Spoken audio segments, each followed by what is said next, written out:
I'm here this morning in order to speak to you about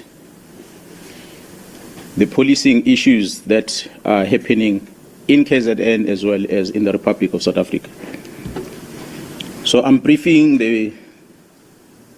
this briefing to the citizens of this province and by extension the inhabitants of the Republic of South Africa, specifically about the work of the political killings task team. It's been spoken about a lot, I'm sure you know that. Let me give a bit of a background about this political killings task team. In 2018, the President of the Republic, His Excellency President Ramaphosa, established the Interministerial Committee, which we refer to as IMC, which consists of the Ministers of Police, the Minister of State Security, the Minister of Defense, the Minister of Justice and Correctional Services and Correctional Development. These ministers were given a task by the President to ensure that they deal with matters of security nature that affect political leadership in this province. You will recall that the minister had visited the family of the late Musawenkosi Mkhwanazi in Placesley in Pietermaritzburg in May 2018. It was then where this IMC was established by the President. So it is a committee of ministers, not a police-directed operation, but a committee that involves different departments. The IMC at the time met and listened to the investigation report that was presented, the so-called political task team that was established before them.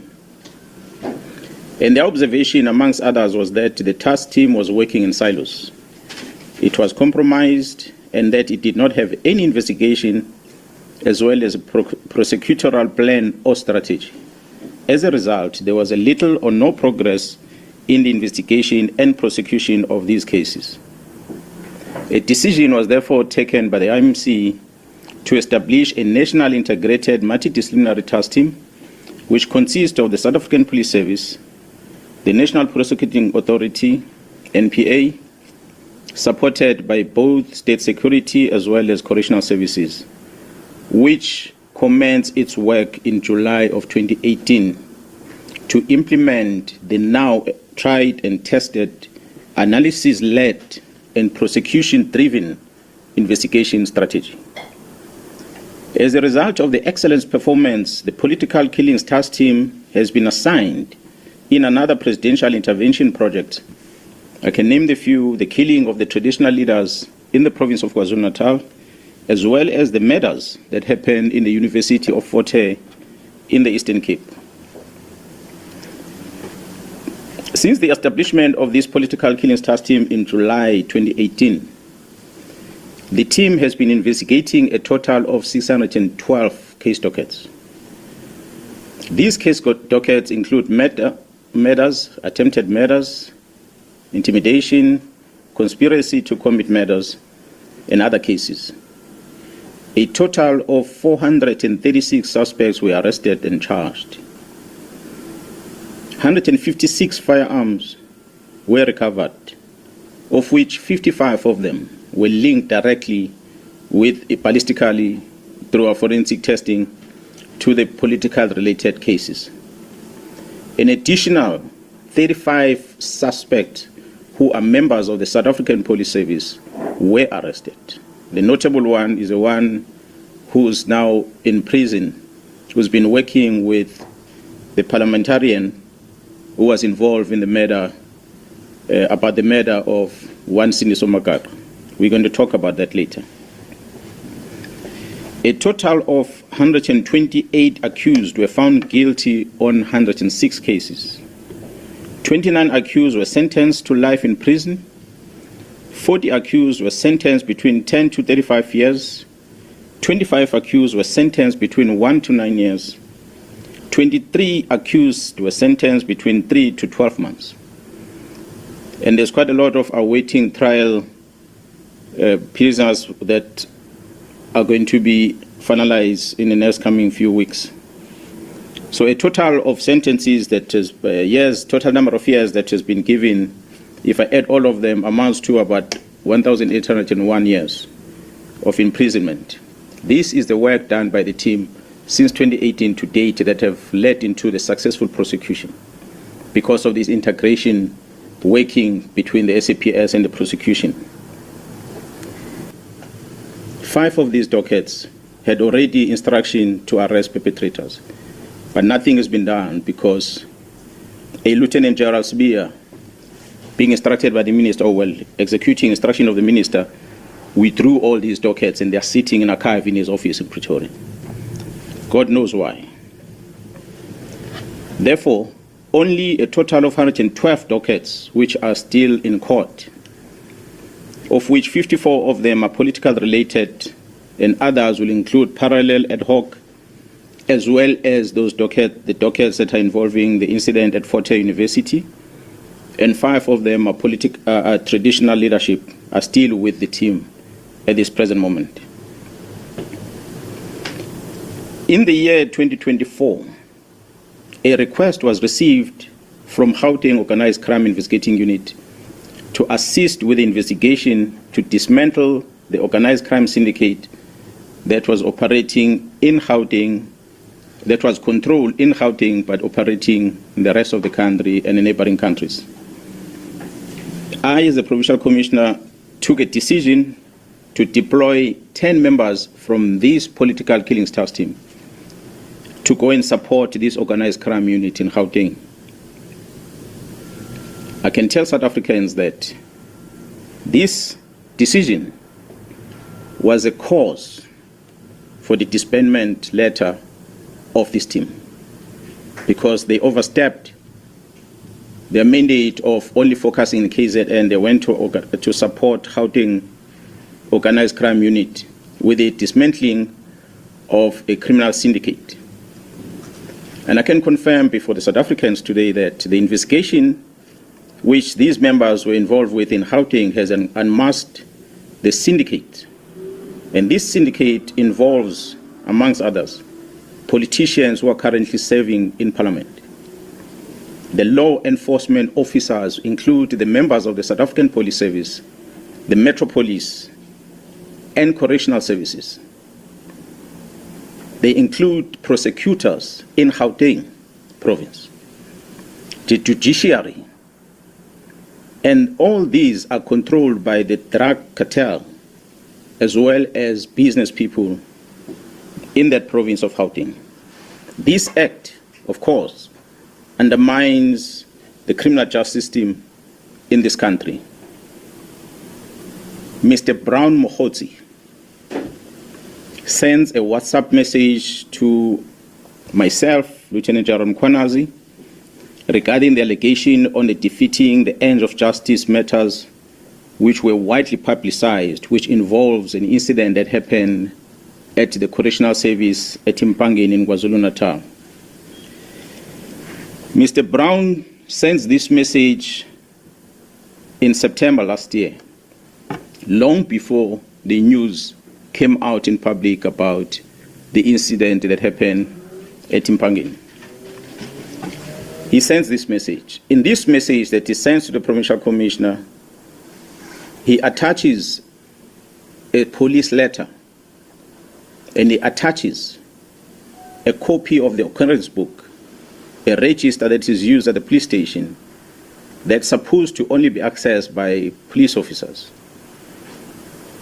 But Mr. Brown, who's not a police officer, attaches those in his message and he sends it to the Provincial Commission. His word says there is a plot to charge you. Mr. Brown Mokgotsi also sends a screenshot of a presentation that was made on the 30th of September 2024, a presentation that was titled 2024-2025 Division Crime Intelligence Policies. He sends this to myself, Lieutenant General Mkhwanazi, as a Provincial Commissioner of KwaZulu-Natal. Surely this must have been a classified information where crime intelligence are presenting their policies. But this man has access to that, and he's not a policeman. When asked to share the copy of this presentation through that WhatsApp communication, he responded by saying, General Khan will brief you next week. There's only one General Khan in the South African Police Service, so is one Lieutenant General Sibiya in the South African Police Service. I've never heard of any other Lieutenant Generals in any other way in the security cluster in the country with the very same names. So I assume these are the colleagues that I know very well. He further wrote on the very same WhatsApp message. He said that, I quote, the minister is briefed. He has just arrived in Lusikisiki, end quote.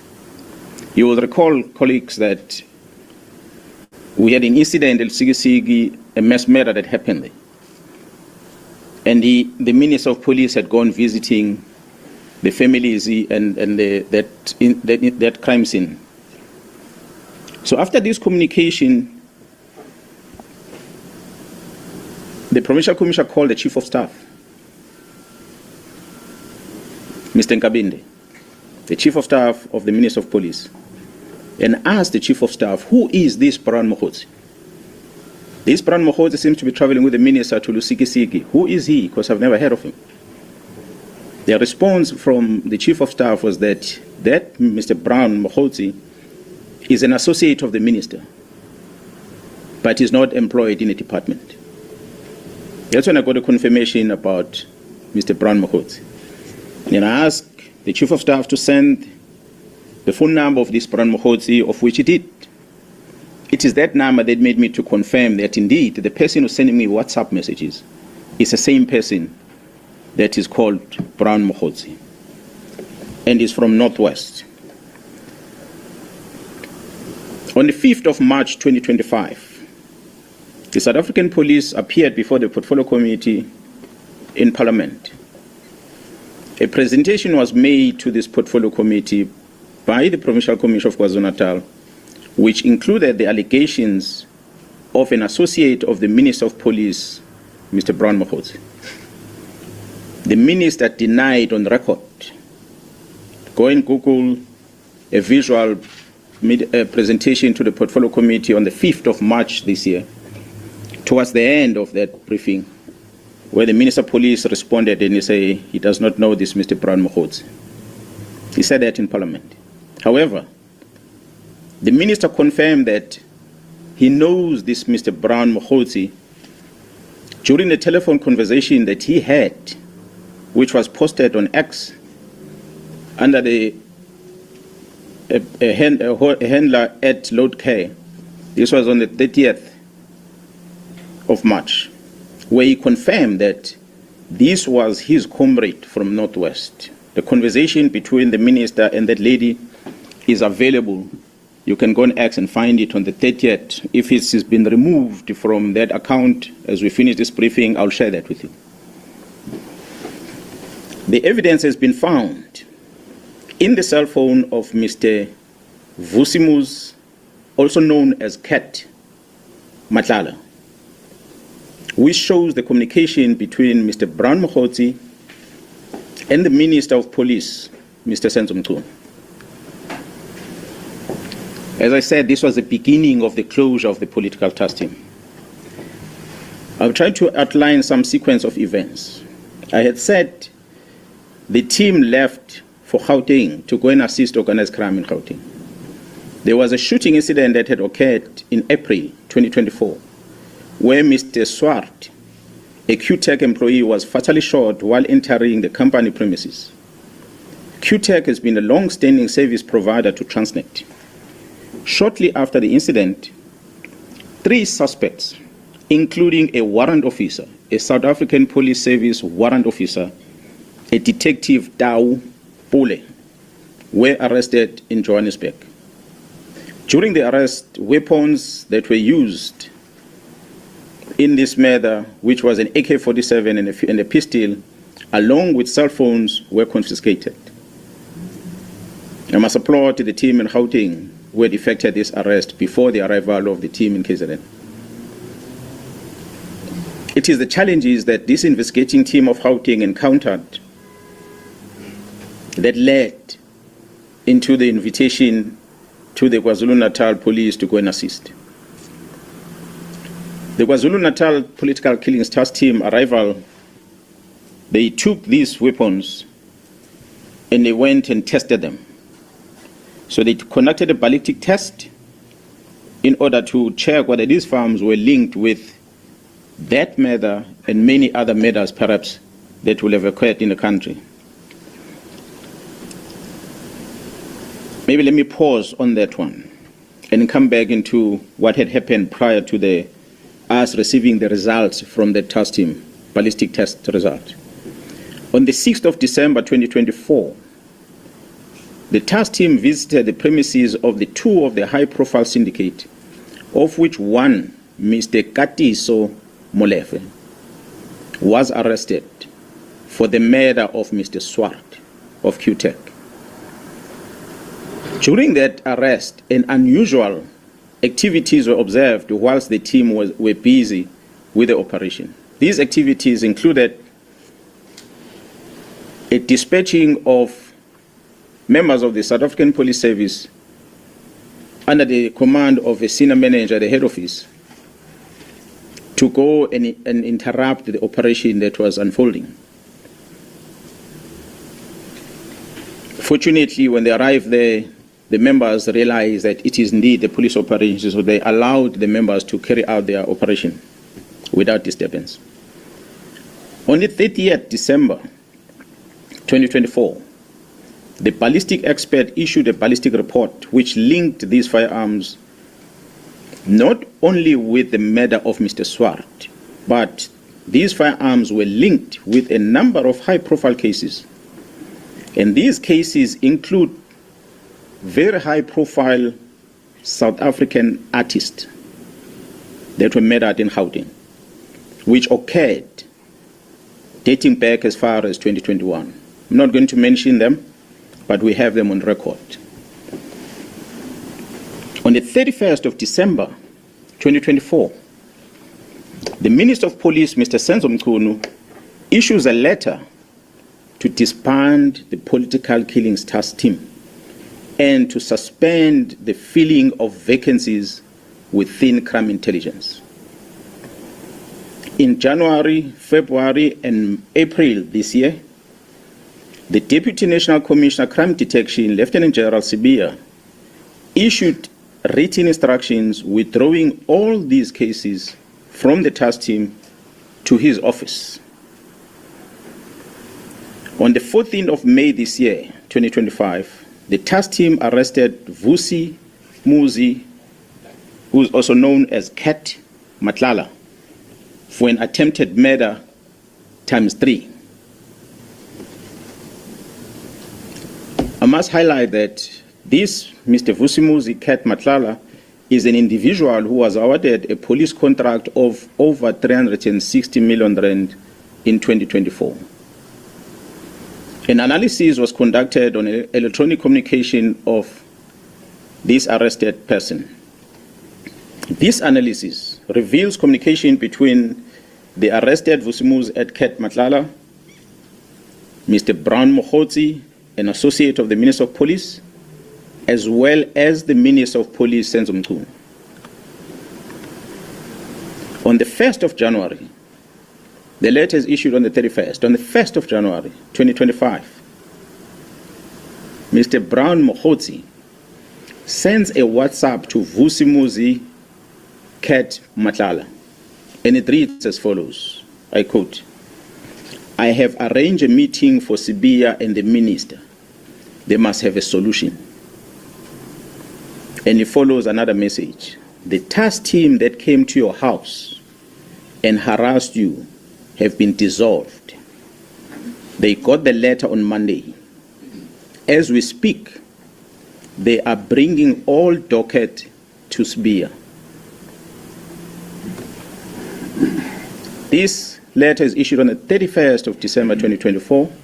This communication is on the very next day, the 1st of January 2025, where it says the dockets have been called and have been sent to Sibiya. Yes, we know the dockets only were sent to Sibiya in March this year. Further analysis of the chats indicates that Vusimuzi Ket Nhlanhla is financially supporting the Minister of Police and Mr. Brown Mokgotzi's political endeavors. This is supported by the evidence of conversation and the proof of payments of guests for January 8 traveling cost and the Ghana dinner in Cape Town, which was done in 2025. The proof of payment, we have it. As I said, we're going to share with you where Mr. Nhlanhla is sending this proof of payment to Mr. Brown Mokgotzi. On the 2nd of January 2025, at about 10:05 in the morning, Vusimuzi Ket Nhlanhla receives a copy of the letter of the disbandment of the political killing stars team from Mr. Brown Mokgotzi, who is an associate with the Minister of Police. I pause to remind you that this is the very same Brown Mokgotzi that the Minister of Police had denied in Parliament and later confirmed to be his comrade but not involved with police matters. But he's sending this communication. That's what we have discovered through the investigation. On the 14th of January 2025, Mr. Brown communicates with Mr. Vusimuzi Ket Nhlanhla as follows, I quote, "Sure, don't forget to work on your invoices." On the 15th January, Mr. Vusimuzi Ket Nhlanhla responds with a screenshot of an invoice that he has submitted to the South African Police Service, which I guess was due for payment on his contract.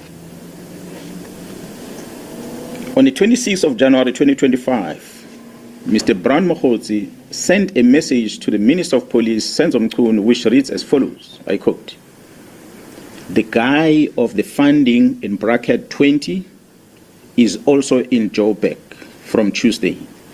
He is the one I said has a 3 billion contract with SAPS." Close quote. Open quote, again another message. "I am also meeting with the DNC and the COS today." Now, in the abbreviation, the DNC in the South African Police Service is referred to as the Deputy National Commissioner, and the COS will be, in this regard, the Chief of Staff. He says, "I'm also meeting with the DNC and Chief of Staff today in Durban for finalization of Khumalo and General Mkhwanazi's matter." Close quote. Another message reads, "DNC is waiting for the Chief of Staff here. This is very significant." Close quote. This is extracted from the communication of the arrested person. So we ask ourselves a question. Is there a theory of conspiracy targeting senior officers involving the Minister of Police in this country? On the 31st of December, we have seen Mr. Brown Mokgotzi sending the following message to the Minister of Police, which reads, "Minister, I'm going to get the case number and the judgment for you. Now we got something proven by the court.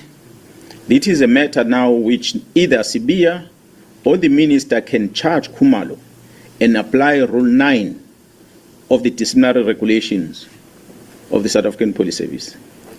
It took the Constitutional Court to release a man who was sentenced to life imprisonment through a forced Section 204 confession. Imagine, Comrade Senzo, after 30 years of democracy, having this kind of policing. The good thing now is that these are not allegations, but a court judgment." This is extracted from a conversation that Mr. Brown Mokgotzi is sending to the Minister of Police. On the 13th of May this year, the contract of Vusimuzi Ket Nhlanhla was cancelled by the National Commissioner of the South African Police Service.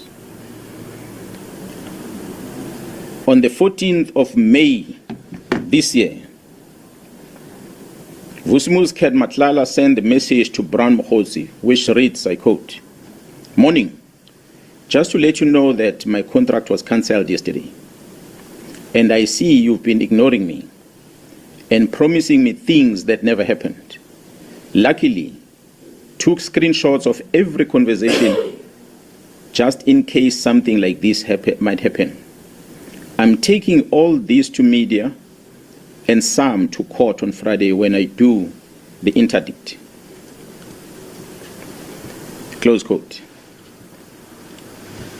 On the 30th of May 2025, the Investigative Directorate Against Corruption, which is referred to as IDEC, requests the exhibits from the cell phone of Vusimuzi Cat Matlala from the Political Killings Task Team, and they download the content of the cell phone. IDEC is a unit that was established to deal with corruptions in the country. We don't know what is it that we're investigating for them to come and ask for these cell phone downloads on the 25th of May. On the 30th of May, I beg your pardon. On the 25th of June this year, the project coordinator of the Political Killings Task Team is arrested by IDEC. A dramatic arrest. A dramatic arrest. On the 26th of June 2025, the accused, Katiso Katie Molefe, who was arrested by the very same task team, was granted bail.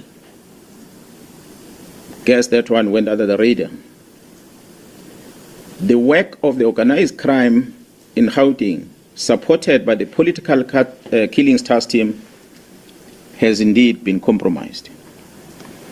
The disbandment of the Political Killings Task Team was influenced by the sterling work that they performed in Gauteng to uncover the criminal syndicate, which involved some members of the criminal justice system operating in Gauteng province, and not because of what I presented earlier, which was the work they did in the province of KwaZulu-Natal. Their demise was as a result of them assisting Gauteng to uncover the criminal syndicate. Despite all these challenges, we acknowledge and appreciate the resilience of the members of the Political Killings Task Team. The Political Killings Task Team remains operational, albeit attempt to disrupt its work to protect and serve the inhabitants of the Republic, as enshrined in the Constitution under Section 205, subsection 3 of the Constitution of the Republic. The Political Killings Task Team remains operational. Therefore, we have embarked on a process of registering a criminal investigation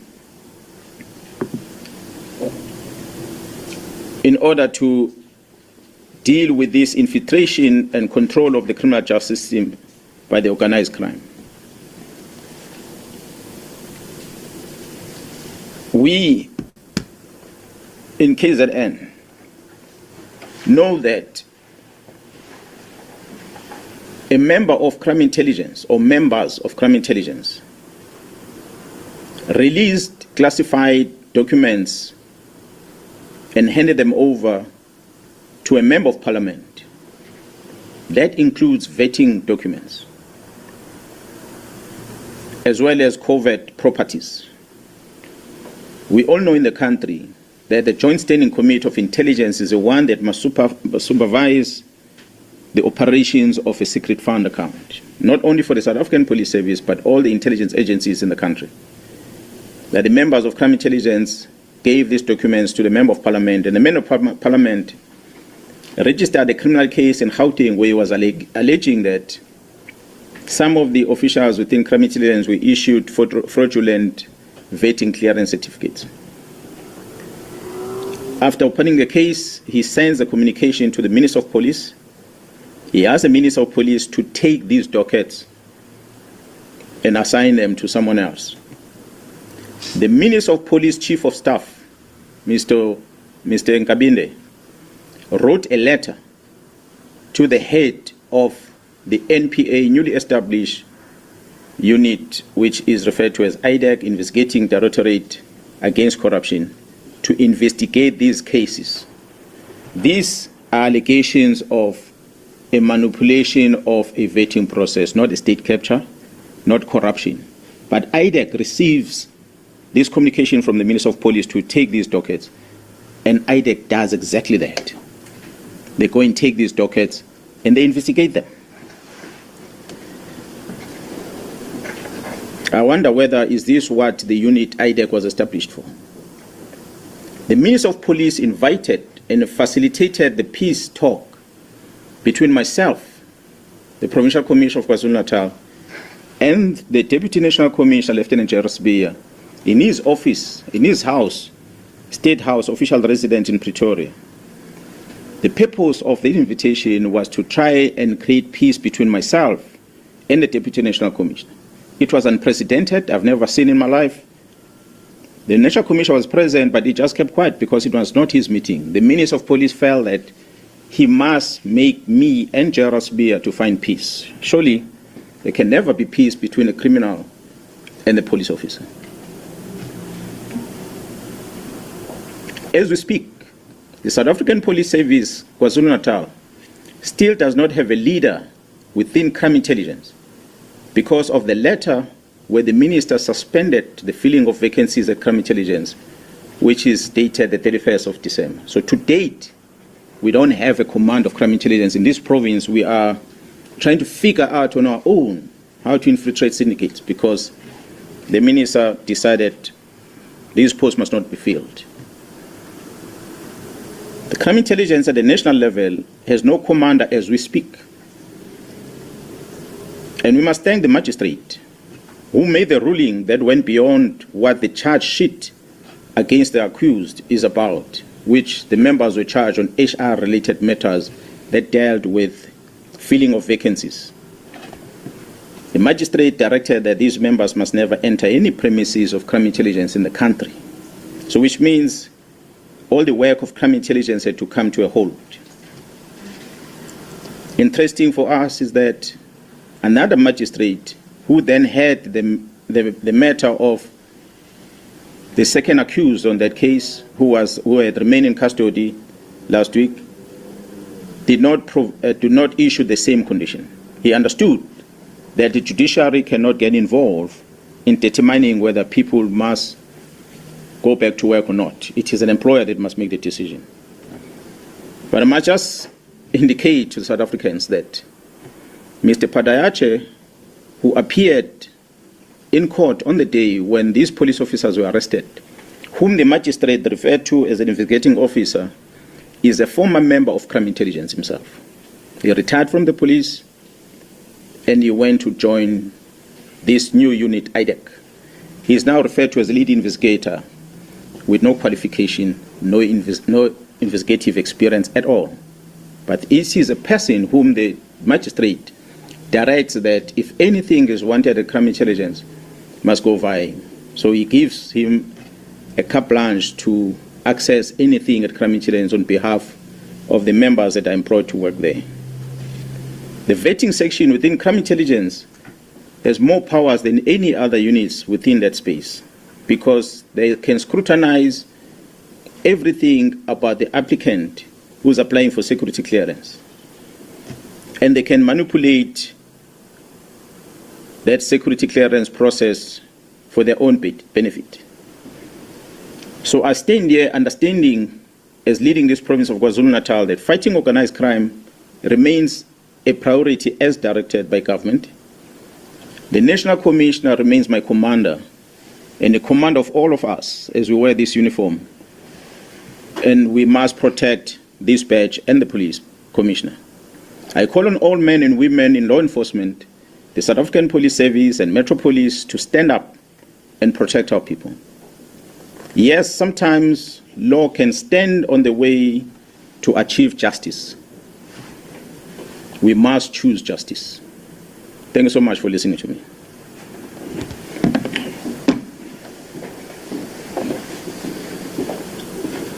Thank you, colleagues. That was the brief from the Provincial Commissioner.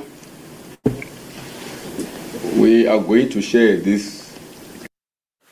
We are going to listen to Q&A, and after Q&A, we're going to hear the first response from Lieutenant Shadrack Sibiya, who was mentioned there, the Deputy Commissioner National of Police. Let's hear the questions. With you to look at the numbers and stuff later on after this briefing.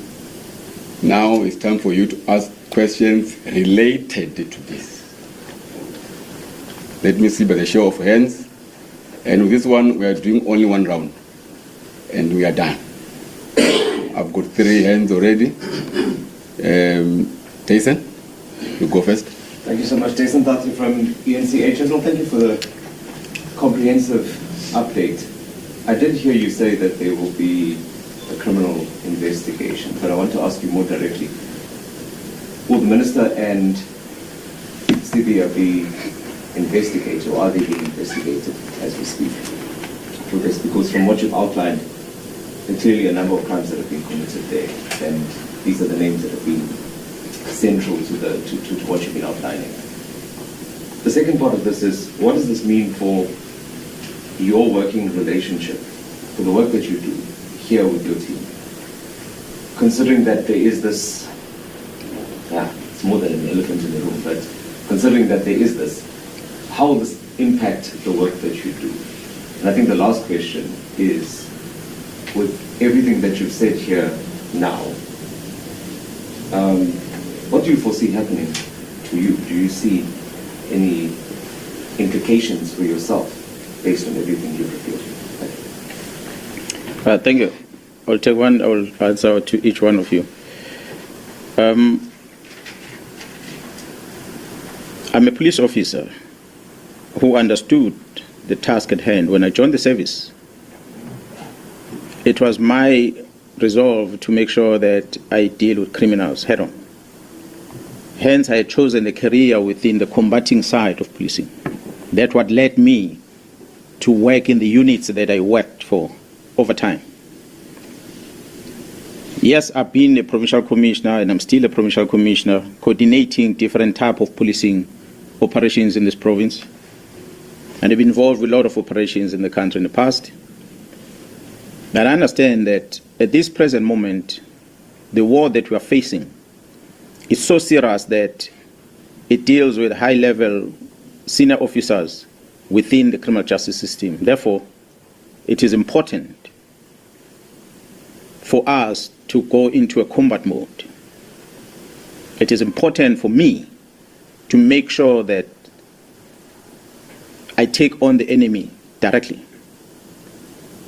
So when you see me and you see this management and you understand that we have hard-working men and women, not only in KZN, but across the board in the country, who doesn't like crime, who doesn't like these criminals. I, fortunately, am a citizen in this country. My families are spread across different provinces. So it is my duty and the fellow police officers to protect them. So I'm not going to surrender their freedom. I'm not going to surrender their safety to anyone. So I will die for this badge. I will die for them. So I will fight this fight until the end. Wherever the end is, we will fight. We're not going to stop. We've got family members, brothers and sisters, we've got children that are exposed to drugs.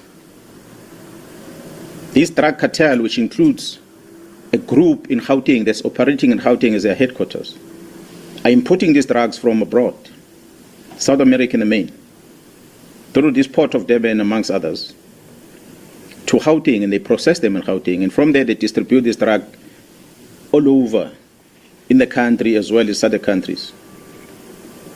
We've been involved with a lot of shooting incidents in KZN, especially at Inanda. As we're engaging with these youngsters, we're doing analysis, and we're realizing, yes, they might be ill-disciplined kids, but their behavior is encouraged by the substance that they take. It gives them courage to kill, it gives them courage to rape, it gives them courage to murder. And if we take away this substance, they will become good citizens. They will become good kids. So therefore, we need to get rid of drugs. Now, we understand when we fight with the drug cartels that have controlled police generals, have controlled prosecution and judiciary, it's not going to be a small game. So unfortunately, some of us have to sacrifice. We've reached a stage where we are sacrificing for the good of the South Africans, for the children of South Africa, to be free from drugs. So I do hope that the authorities that have been briefed about this will take necessary action in dealing with it. As a police officer, I cannot turn a blind eye when I see a crime being committed. That's why I mentioned that. We are already working with the prosecution, working on case dockets for those that took a decision to stop the investigation. So we have to investigate to establish, because this new administration came into office last year. This IMC that was established by the president has been in existence before the new government. Ever since the new government took over, to date, there's never been a briefing given by myself, nor my management. I believe nothing done by the provincial, the project leader, which is Jara Kumalo, who's now arrested.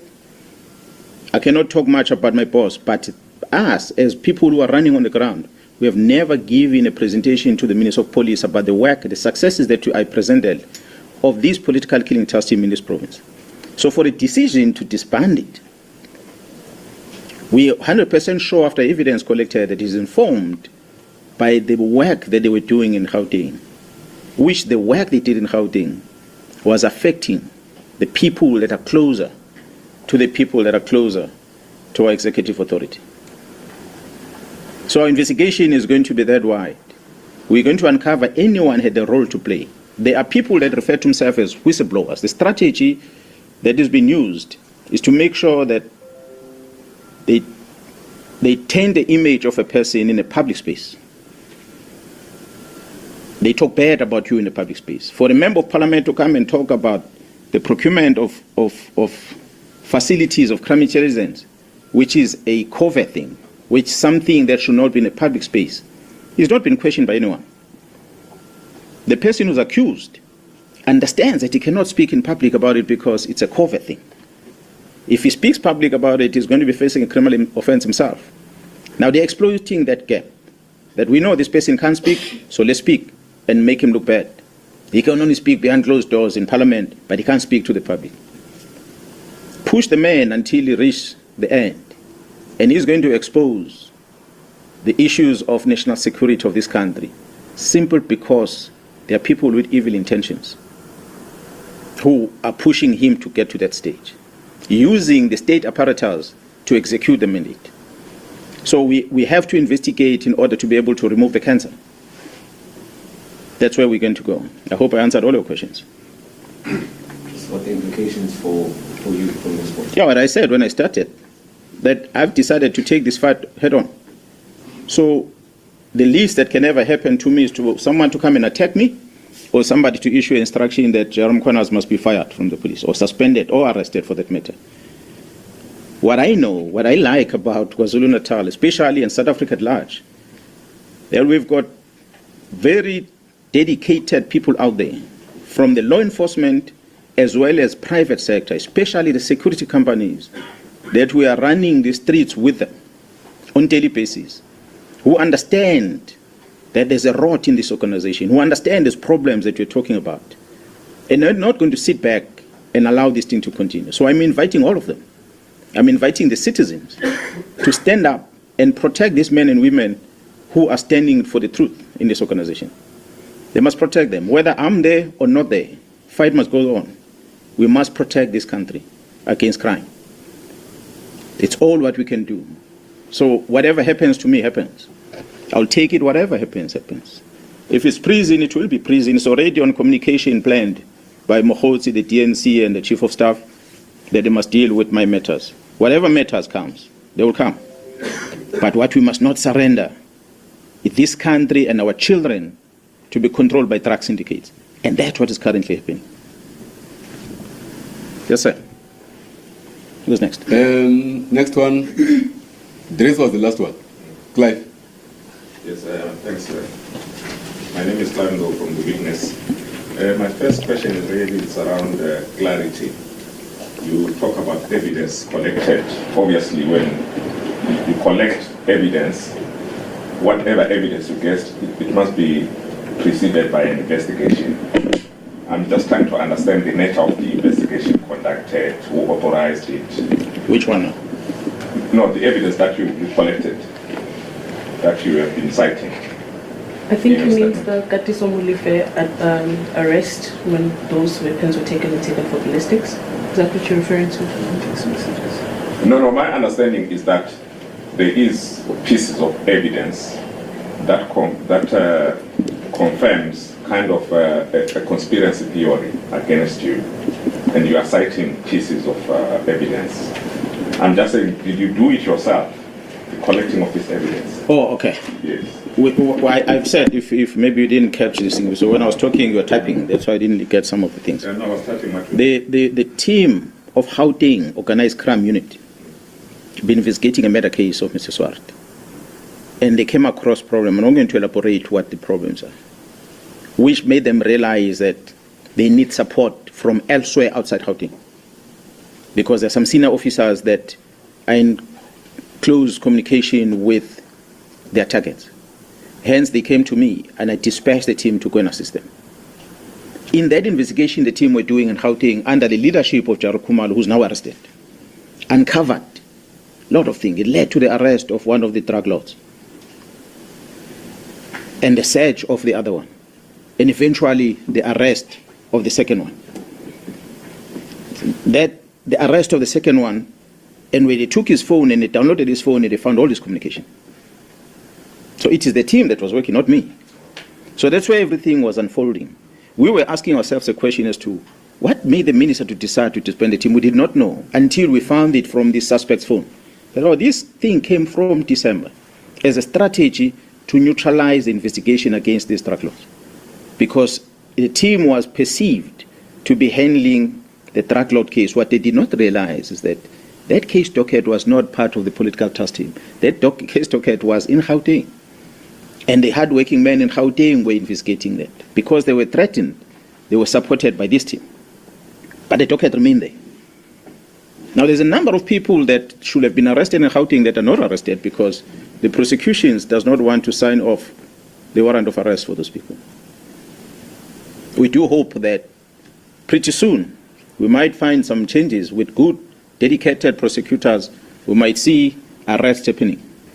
And these incident that involves artists in this country that were killed is going to come to the fore.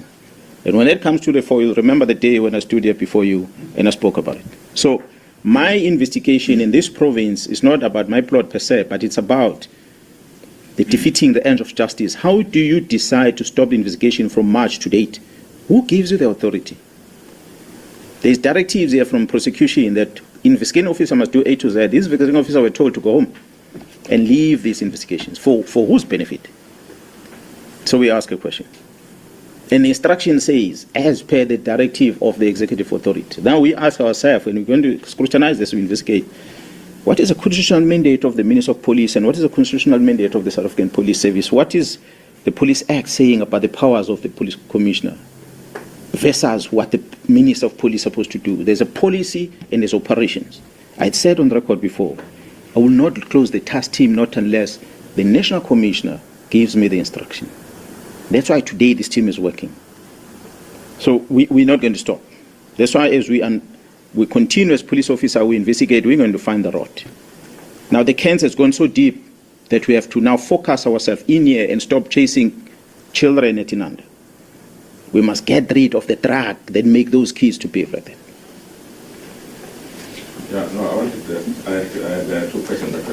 The other one is around the protocols.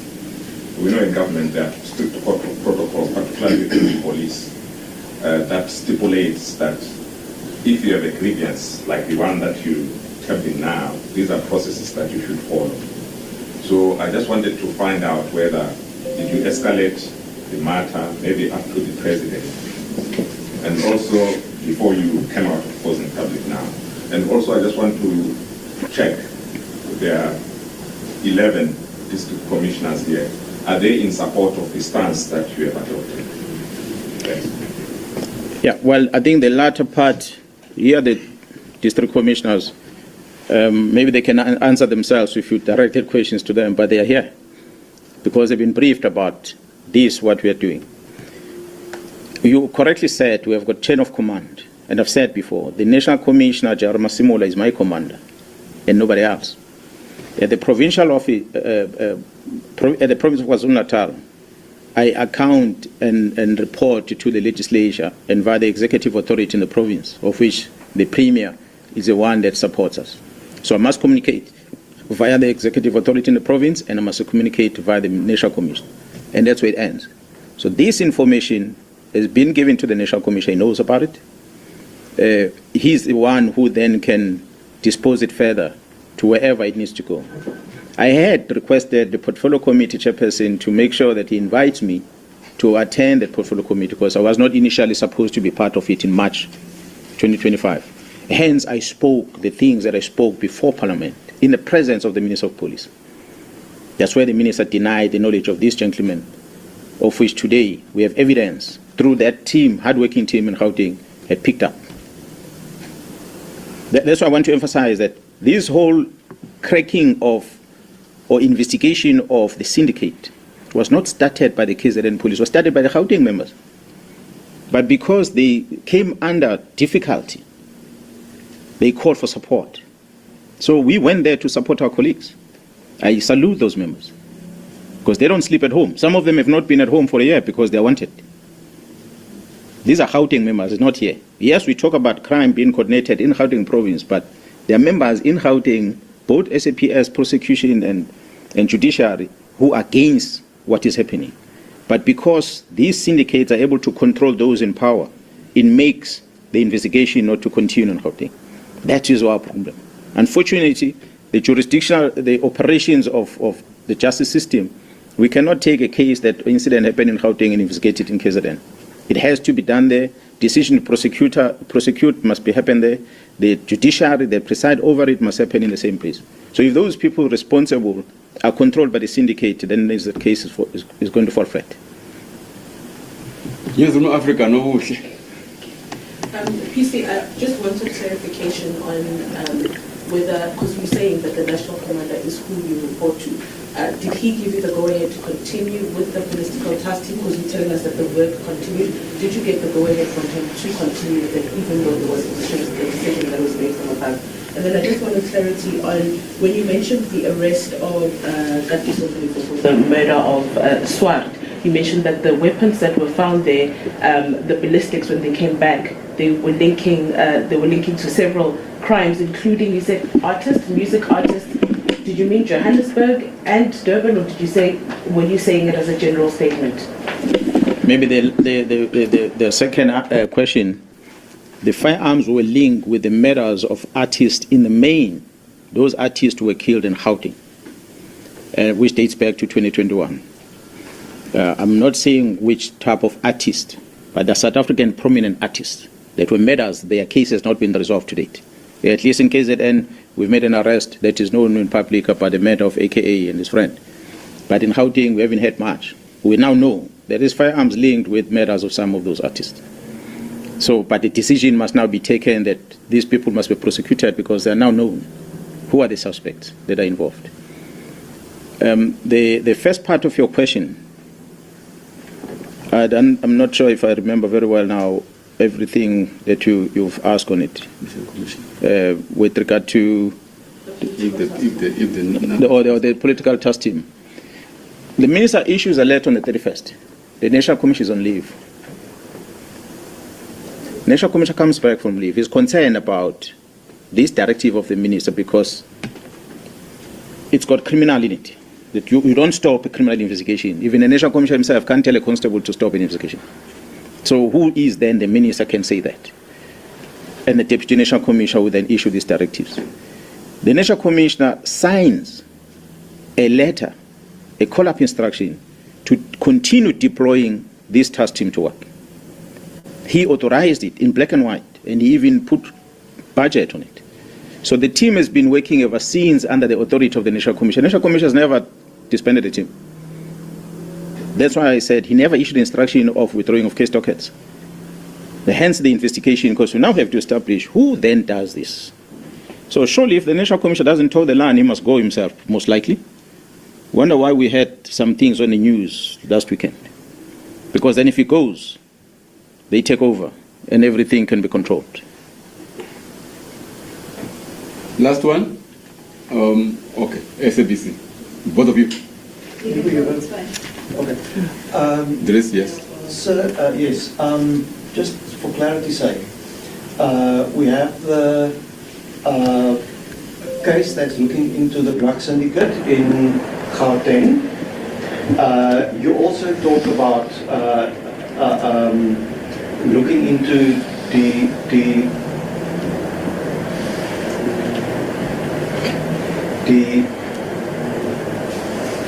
defeating the end of justice. Now, when we talk about that, where was the case registered? Which unit is carrying that docket? I said we are busy discussing this with the prosecution. We are putting this evidence together. We have not registered a case yet because we still needed to get some clarity from people who are part of this investigation, who have issued whether they issued instruction, where does the instruction come from, and so forth. We understand this to be a task of the interministerial committee. Then we'll expect the ministers of these departments to also assist us to tell us whether, as the committee, did they issue this instruction that authorize the disbandment of the team, and so forth. So once we compile all those things and then the prosecutors are happy with it, then we'll register the docket, then we can be able to take it to court and be able to hear what could have been the reasons behind. Nipo, last one. From SABC. Just a couple of questions, PC. You mentioned that Brown reports from the Northwest. Does he enjoy the support of the Minister of Police? And you keep on mentioning the Minister of Police in all your investigations. Are you insinuating that the Minister is involved or is linked in criminal elements that you have been mentioning?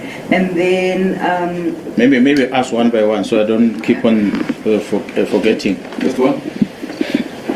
No. Let me answer this one. Then she can ask another one. The Minister of Police, through the communication that we received, first he writes a letter, he disbands the team. In the same letter, he stops the filling of vacancies. We are 7 months down the line without a command of crime intelligence. We don't know the reason. We've asked the National Commission to explain to us why is this. He says the minister gave the instruction. So we don't know what is the intention. And we, in Parliament, even say that we don't know what informs the minister to say disband the team, because the team's work speaks for itself, is there. I mean, on frequent basis, the previous ministers were briefing the nation about what the team is doing. This new current administration has not done that. Now suddenly we see the letter that says the team is disbanded. We don't know the reason. Fortunately for the investigation happening in Gauteng under the leadership of the project manager, which is Jaro Kumalo, an evidence is retrieved from one of the criminal syndicates, which makes it clear that there's a communication between the minister and these people. The very same minister goes on record on a teleconversation he's having with someone else, where he says, I know this is my comrade. Whereas he has said in Parliament he does not know the person. We see on the records communication of this Brown Mkhwanazi together with an accused. The communication that involves police things, amongst them, is to deal with Mkhwanazi and Khumalo. Amongst them is to expeditiously applying disciplinary regulations of the South African police deal with Mkhwanazi. That's why there's a call in public from a person that I will not necessarily mention his name, that the National Commission must bypass the disciplinary regulations of the service, must simply suspend these people because they are arrested. Why is that call? It's a call that is putting more pressure to make sure that the crime intelligence is handing over to the criminal syndicates. That's what it's about. So the people make calls and they disregard that which is a rule in the organization. You commit a misconduct, produce a report as an arresting authority to the executive authority or to the leader of that institution and say, this person was arrested for A to Z. And what comes after next is an internal investigation in Masape to establish whether do we keep this person in that environment or not. If we keep this person, will they not interfere with the investigation or not? But those powers are taken away from the National Commission who's supposed to do that by the court, by magistrate, who says you must not go there. So automatically it means the court have now taken the role of the National Commission dealing with the disciplinary matter by suspending people. The National Commission is confused. Now, what does this court mean? That's why to date the National Commission has not appointed anyone. So which means a whole month, a whole week has gone by, this country is suffering, there's no head of crime intelligence. Because court decided, not the court, maybe let me rephrase, one presiding officer decided that these people cannot go and work there. So that almost suspended the entire disciplinary regulations of the police, which is a concern. Not to say people did not commit misconduct. They would have been arrested if they committed misconduct. But allow the internal process to happen. But they are not doing that. They are on the media attacking. Another question. Obviously, with all this work that you have been doing, arresting criminals and trying to dismantle this drug cartel or criminal syndicates, do you believe that all these investigations against you, they were purposefully targeting you so that you can be removed or eliminated from these investigations? And do you believe that your safety is in jeopardy after this revelation? Yeah, well, the safety of South Africans is in jeopardy. At least Mkhwanazi still has a firearm. He still has a men and women that he works with. He can still somehow protect himself. There are men and women out there that are vulnerable. They've got no one to protect. So we can't be worried about our own safety. We must worry about the safety of the citizens. So ours is to go out there and lay our life to protect them. That is my only concern right now. Not about my safety. You know, everyone shall die. The time will come. If it comes, it comes. But if an enemy comes to you, attack the enemy. Don't allow the enemy to take advantage. You can't just lie with your arms in your hands like that. You have to fight. So that's what we are doing now in KZN, and we shall fight. And this fight is very big. So it needs people who are committed. People who are not worried. No, they're going to chase you. They're going to arrest you. Get out of that prison and fight. They're going to suspend, they're going to dismiss you, they can get you out of the police. When you're out of the police, join men and women in the private sector that are dedicated in dealing with this criminality and fight from outside. That's why we're calling on them to also join us to fight. That is not going to stop. So I'm not worried about my safety in as far as these investigations are concerned. I said I must ask one question at a time. What is the other one that was prefacing? Thank you so much, because you forgot as well. Thank you, General. Thank you, district commissioners. Thank you, the media, for availing yourselves. Like we promised, we are going to send this presentation. Wow! Wow! Wow! Phew. So, what we're going to check is the first public response In a short while. of one of the people mentioned in what you've listened to, and this is Lieutenant General Shadrack Sibiya. Wait for that full presentation that was just given by the KwaZulu-Natal Police Commissioner, Gen Nhlanhla Mkhwanazi. Explosive allegations that he's making in that press briefing against the Police Minister Senzo Mchunu, as well as the Deputy National Police Commissioner for Crime Detection, General Shadrack Sibiya, dropping serious allegations against the minister regarding the disbandment of the Political Killings Unit. He is saying that the work of that particular unit had spoken for itself, but there seems to have been a move to disband this unit, talking about dockets that are rotting in the office of, amongst others, General Shadrack Sibiya. He talks about the Minister of Police having communication with syndicates. This explosive material, he says, they have evidence of, listing some of those details. This is according to, of course, the Police Commissioner in KwaZulu-Natal, Nhlanhla Mkhwanazi. He talks about the minister having communication with syndicates a certain Mr. Brian or Brown Mkhwanazi having communications with the police about dealing with Khumalo as well as Mkhwanazi. You would know, of course, this past week we did have one of the senior officers in crime intelligence, Khumalo, appearing in court amongst other colleagues, and it seems there seems to be an element of some miscommunication, or there seems to be some bad blood which is currently within the South African Police Service, from what we were saying. Mkhwanazi also speaks about known firearms being linked to the killings of celebrities, artists here in Gauteng. He also speaks about the manipulation of the vetting process when it comes to crime intelligence.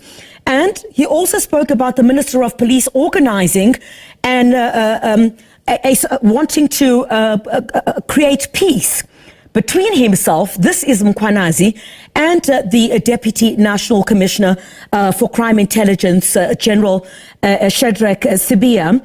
And just to quote, we heard Mkhwanazi say that meeting took place, but there can never be peace between a criminal and a police officer. Now, this suggestion seems to be made towards General Shadrack Sibiya, who joins me on the line now.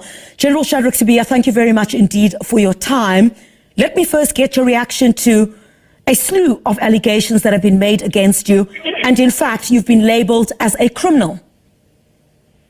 Thank you very much, Lauren, and your listeners, Christian. First and foremost, I must say that I'm very much disappointed and shocked because the last time I spoke to General Mkhwanazi was on Friday, and all was well. And to my surprise, I got many calls that came coming through and say, hey, are you listening? Are you watching? But this is my official response. At this point in time, I just want to say that this matter just came to my attention now, and I have not been made aware of all the details. I will most certainly respond after I have had an opportunity to ascertain the issues, and then subject to the proper regulations and processes, I will also respond. I'm not going to behave as a disciplined member of the South African Police Service. I'm not going to follow the path that General Mkhwanazi followed. I'm not going to take the mic and say things that I cannot prove. All I can say is that I will respond. I just need to consult with my legal team and then respond officially. Safe to say that I'm giving him permission to show to the media the evidence that he's talking about. He doesn't need to bring it to me, and if he knows of any criminal offense that has been committed, he must open a case, he must arrest. And if he's got any evidence to say that, I'm giving him permission, I'm giving him permission to share it with you or to show it to any other person that he can trust, to say, where is General Shadrack Sibiya's involvement in criminal activities? I'm giving him that permission. General, I respect the fact that you've just heard about the press conference, as you've indicated, but this is really damning. These allegations that have been made are damning. He's talking about top brass within the South African Police Service, including yourself.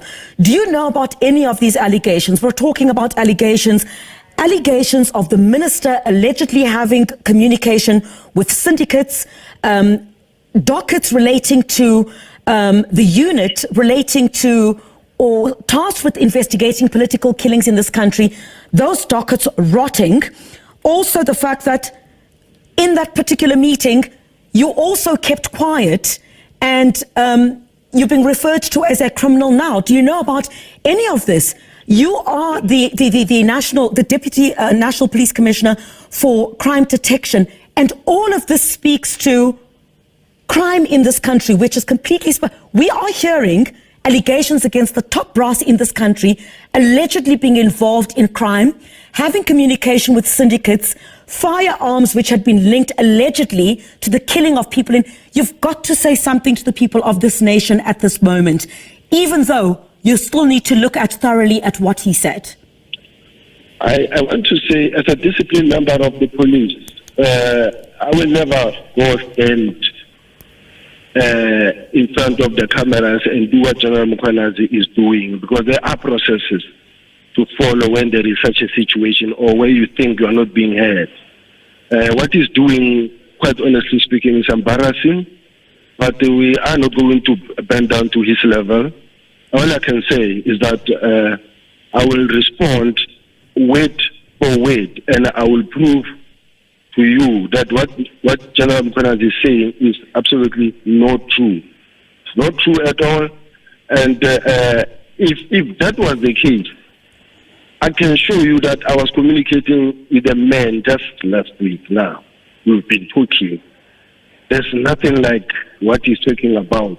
And what kind of a member is that who just go stand up there and talk to the minister the way General Mkhwanazi is talking about the minister? It is not just respect to the minister or to the authority. You don't do that. But certainly, General, if there are, yes, General, I agree. There are certain processes that need to be followed within the South African Police Service. But these are very serious allegations that are being... Let me ask you, did you know of any of these allegations? Do you know within the South... You are the Deputy National Police Commissioner for Crime Detection. Do you know anything about these allegations being leveled against the minister? These allegations being leveled against you? Allegations that the minister is in communication with syndicates, and there's been communication that he's had with some of them, a certain Mr. Brown Mkhwanazi. Do you know this Brown Mkhwanazi or Brian Mkhwanazi? Do you know any of these people that are being spoken about? By any extension, do you know anything about... that Mkhwanazi has been talking through TikTok, and we are not really participating in TikTok. So whatever allegations that he's been saying, he hasn't been mentioning people's names. Now, I just want to say that as the South African Police Service, we've been doing our good work. We've been working hard. We've been arresting criminals, and I'm sure you can see the statistics are green. And I don't want to say I'm running away from your questions, but you are putting me in a situation where I have to blow by blow, and I don't want to get into that situation of blow by blow.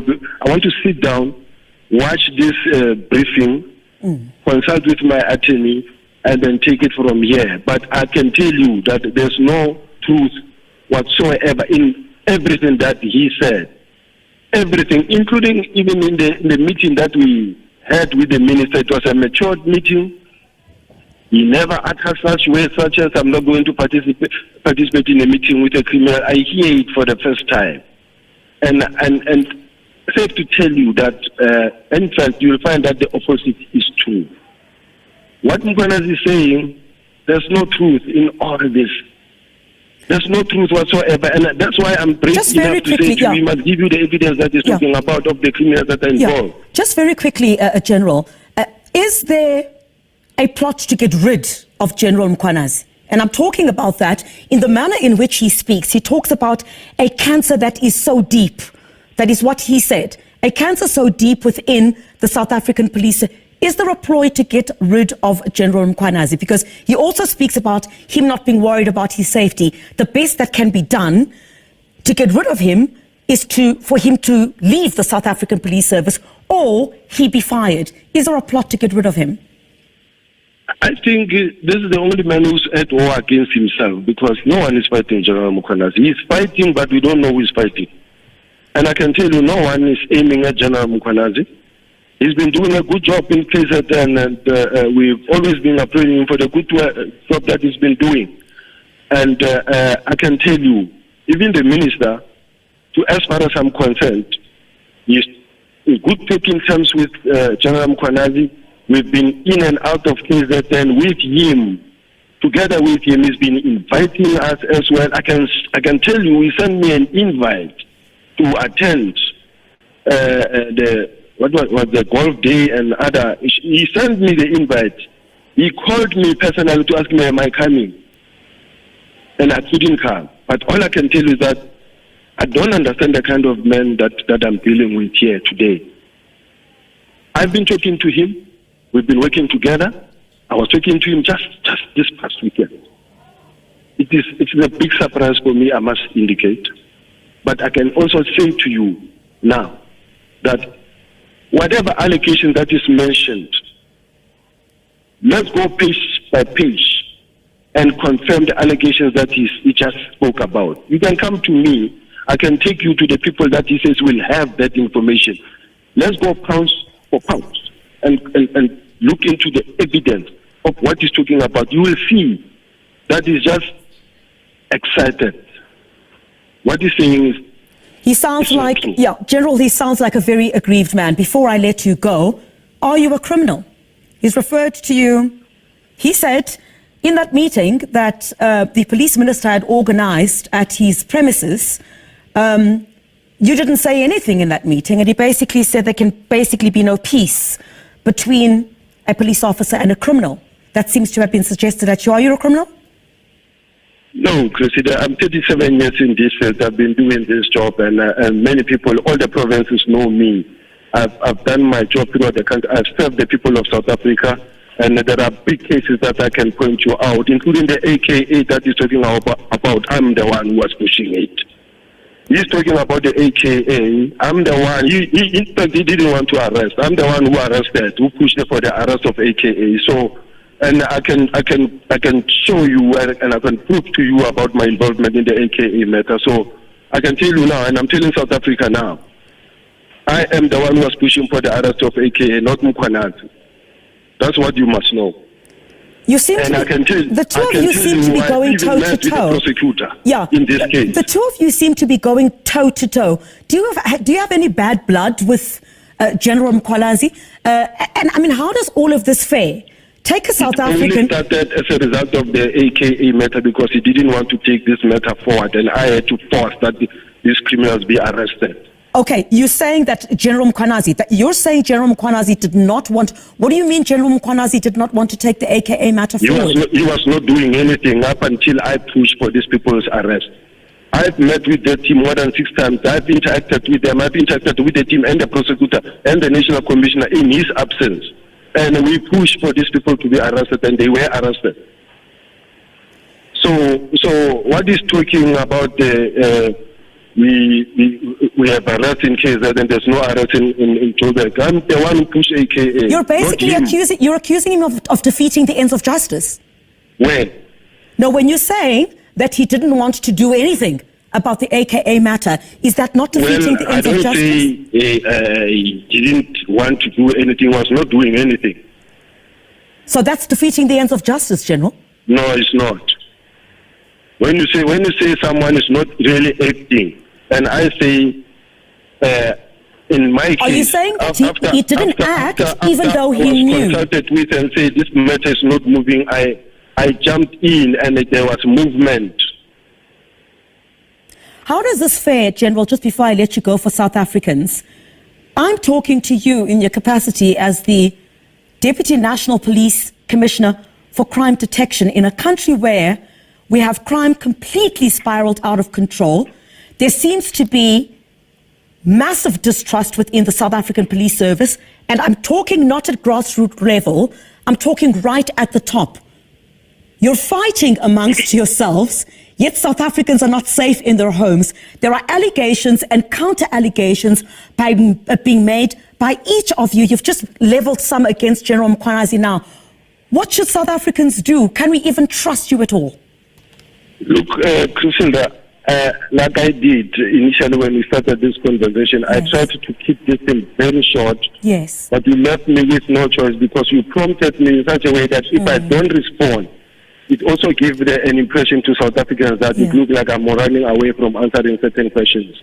But at the same time, we're trying to behave professionally and be professional about this whole thing in such a way that we are going to be able to remain mature and above his IQ level. So now, I'm just trying to say to you, I want to respond officially, professionally, and without showing emotions. And my wish is that you could just respect that space where I could just respond in a professional way, and then I will respond to each and every allegation that he made. I didn't know that when he indicated that he will be having a press conference, he was saying that I'm the one who is his target here together with the minister. But I can tell you that None of those allegations that he's talking that is true. And in fact, I wish you follow up on all these things. You can come to my office anytime. We'll go through each and every allegation that we make, and then we'll go to the deeper levels of it, and then we'll respond to the nation. Just very quickly, General, I really do appreciate you taking time. I know that you've just heard about this. Just very quickly, that meeting that Mkhwanazi speaks about, did it take place between yourself, him, and the police minister? Did it happen? Yes. It did happen. All right, Yes. so you've confirmed. It did happen, but what he's saying, that he said the minister is not going to participate in a meeting with a criminal. That's nothing like that, absolutely nothing like that. And be that as it may, let me tell you, this issue of the disbandment of the political killing task team has got nothing to do with me. And all these decisions that we're taking, I don't know why he blames it on me. And what made Mkhwanazi angry, more angry, is the arrest of Khumalo. I'm not involved. I'm not the one arresting Khumalo or who arrested Khumalo. I'm not the one who made allegations against Khumalo. I never made any statement against Khumalo. I was never interviewed in this thing. It is purely an IDEC matter. It has got nothing to do with me. But he's so angry and so disturbed. That is why he's defying the minister even about the disbandment of this political killing task team. I mean, the people are still there, and he's saying it to you now that he said it's not going to disband. What kind of a disciplined officer does that? Who would disrespect the minister in the open like that? And I'm telling you now that those political killing cases, not all of them are political killing cases. More than 400 million has been spent in these cases to investigate what exactly, because these cases can be investigated by all these teams that have been put in place to deal with these matters. I am not the one who influenced the minister. I never had a meeting with the minister to disband this political killing task team at all. And I don't control the minister in terms of advertising a position or filling up a position. If the minister in his prerogative decided that, no, let us hold all the appointments for now. It happens all the time everywhere.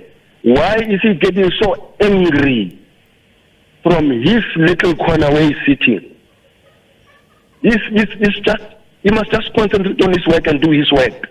Stop questioning the minister. His work is cut out in KZN. He must just focus and do what other provincial commissioners are doing. He must stop really trying to run after the minister and challenging the minister's decision and as if like, I don't know, maybe he should be the minister of police. Yeah. General Shadrack Sibiya, thank you very much indeed for your time. I know that you said, and I do appreciate the fact that you let me stretch it a bit there, given the fact that you wanted to have a look at a thorough look at what was said by the police commissioner in KwaZulu-Natal, Nhlanhla Mkhwanazi, and basically you're saying all of that, there is no truth. Lastly, Christian, you must stop threatening people about the gun and the fight and the street and everything. You must stop behaving like a criminal and behave like a disciplined member of the police. Tell him to stop threatening people and talking violence there. You must stop behaving like a warlord. He's a member of the police. All right. I'm not sure if I can communicate that, but He's of course... listening. I'm telling him he must stop behaving like a warlord and behave like a policeman. All right. General Shadrack Sibiya, thank you very much indeed for your time after explosive allegations that were made by the KwaZulu-Natal Police Commissioner Nhlanhla Mkhwanazi, allegations against the Minister of Police, allegations against the Deputy National Police Commissioner of Crime Detection, who we've just spoken to, General Shadrack Sibiya. He has basically said it is all not true, the allegations that have been made. But yes, and he asked you to go and tell Mkhwanazi to stop behaving like a warlord, but you got scared because you know Mkhwanazi don't play like that. Don't send me either because I'm not going. I'm only sending positive messages to Mkhwanazi. He doesn't play, he does his job. What bombshells! What a shockeroo! Wow. Wow. I'm just going to read a couple of your comments and that's all I'll say. I have no intention to put my thoughts in such matters. It's above my pay grade. It's above my calling grade. It's above my authorization. But I'm allowed to say, wow, what a shockaroo. Whew. Well, if you are guilty, you should be in prison, ministry or not. We should all be law abiding. Yes, who can protect this man? It's not allegations, it's the truth. And most of you are saying, please keep this man safe. May this man be protected. So who do we report this to? We have foxes guarding the hen house. I hear you. Such things will shake your feeling as, will shake your confidence as a citizen. Mkhwanazi is a true hero and patriot. He will not say things that are not true. Why will he put his life in jeopardy? I have the highest respect for the only true police general. Whew.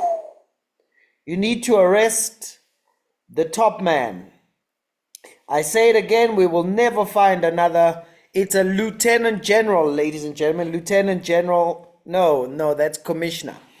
Provincial commissioner. We'll never find another provincial commissioner with loyalty and integrity like this man in the SAPS. He is doing what we haven't seen before. He said, she said, evidence is king. Sibiya is a liar, someone said. He said the dockets are with the police minister. Isn't it true? Who is talking? That was Lieutenant General Sibiya, who is National Deputy Commissioner of Crime Detection. When drug dealers were arrested earlier this year, the dealers had contact numbers of senior police and court officials on their phones. Yes. Whew. Open the cabinet now and show us you don't have named dockets. No need for legal team. Wow. So the accusations seemed a little too specific. He knows he's fighting a losing battle with crime if top brass are involved with criminals and protecting them. Indeed. Wow, I can smell rot from Sibiya. Someone says he's guilty. Wow. Well, ladies and gentlemen, all I can say as I close is no man can serve two masters, for either he'll love the one or hate the other, or he'll despise the one and respect the other. You cannot serve God and Karl Marx, because God requires that you have a keen sense of what's good, what's bad, what's right, what's wrong, what's working, what's not working. And the reason why all Marxist governments fall apart, especially the justice system always falls apart amongst every single government that has played with Marxist ideology. They play with it a little bit, law and order falls apart a little bit. They play with it more, falls apart completely. They play with it completely, there's no law and order. Why? Because it replaces right wrong gets replaced with black white, good bad gets replaced with revolutionary counter-revolutionary, working or not working gets replaced with oppressed and oppressor, and very soon that mindset goes through the whole system, and of course the justice system will be the first to fall apart. So let's make history together, and South Africa will prosper. Thank you for watching. I'm just shocked. What bombshells.